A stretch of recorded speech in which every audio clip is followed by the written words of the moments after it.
Israeli airstrikes on Gaza kill at least 192 people.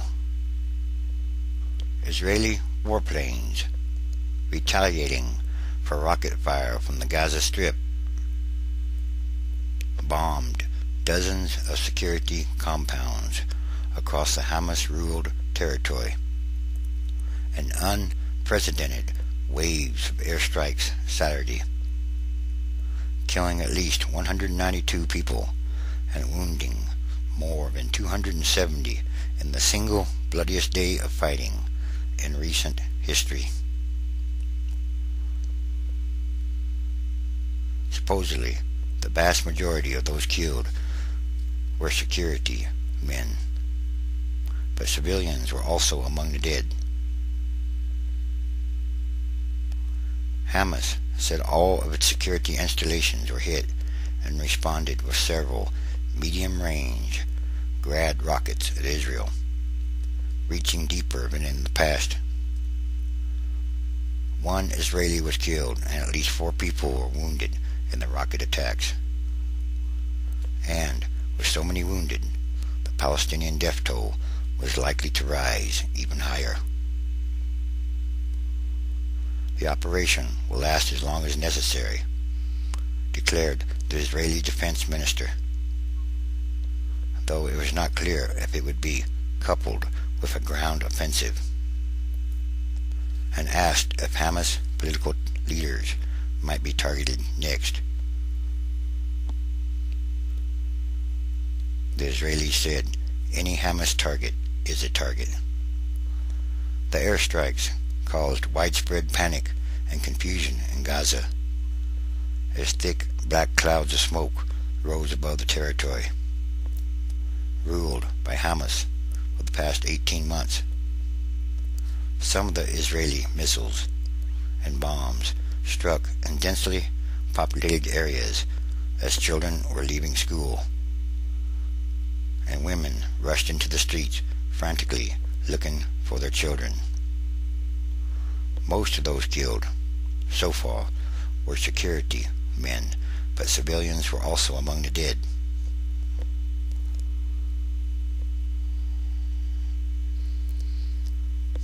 In Gaza City's main security compound, bodies of more than a dozen uniformed security officers lay on the ground.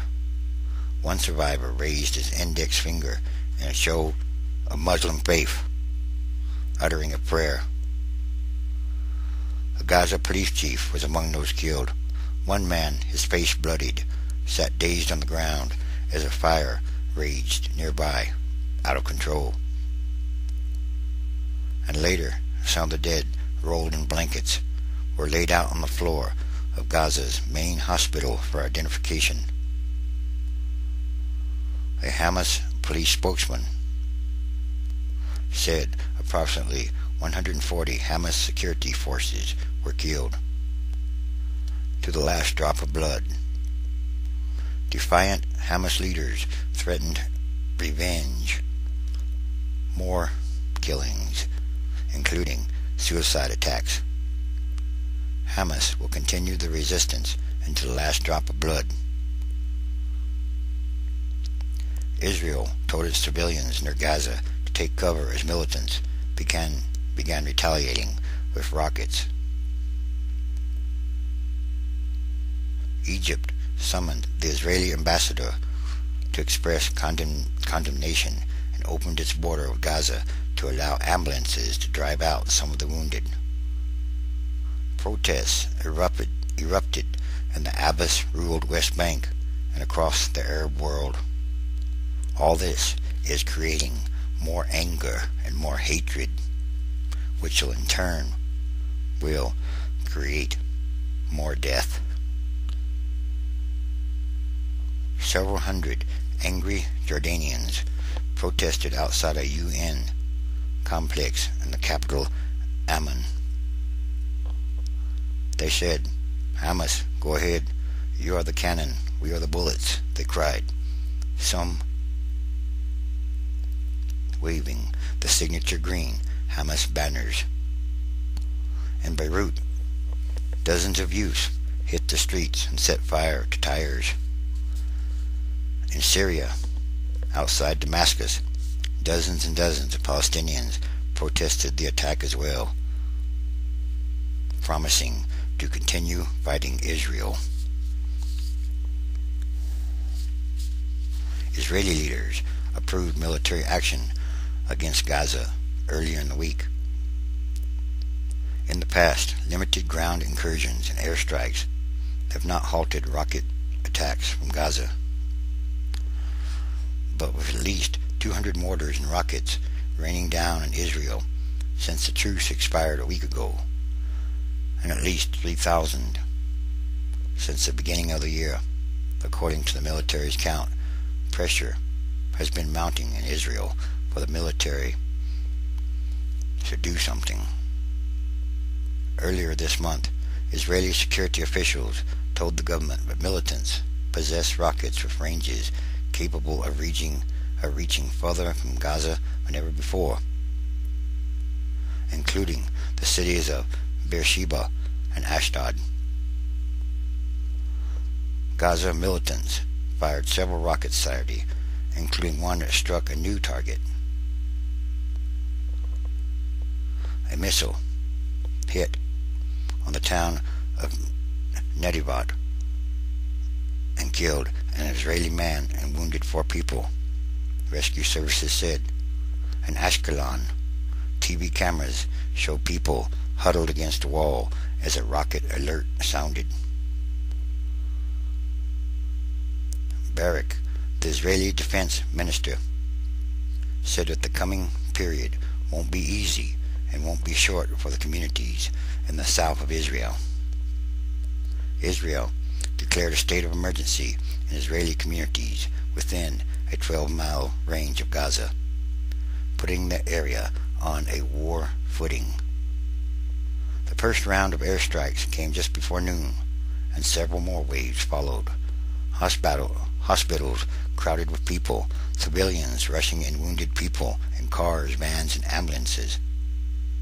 We are treating people on the floors, in the corridors. We have no more space. We don't even know who is here and what the priority is to treat, said a doctor at Shifa Hospital, Gaza's main treatment center. He hung up the phone before even identifying himself. A Gaza Health Ministry official said at least 145 people were killed and more than 300 wounded. Frantic civilians drove wounded people to hospitals in their cars. In the West Bank, Hamas's rival, Abbas, said in a statement that he condemns this aggression and called for restraint. Israel has targeted Gaza in the past, but the number of simultaneous attacks was unprecedented. Israel left Gaza in 2005 after a 38-year occupation, but the withdrawal did not lead to better relations with Palestinians in the territory. Instead, the evacuation was followed by a sharp rise in militant attacks on Israeli border communities that on several occasions have provoked harsh Israeli military attacks or reprisals. And in recent days, Israeli leaders have been voicing or supporting strong actions or threats to launch a major offensive into Gaza, a ground offensive. This appears to be more war than ever before going on all around the world. And in Pakistan, Pakistan and India, tensions are rising between the two countries because of what happened a few weeks back. Anyway, once again, all these are signs of the times, and all these are connected to the end times transition days. Yes, a transition is going on, and there are many, many signs.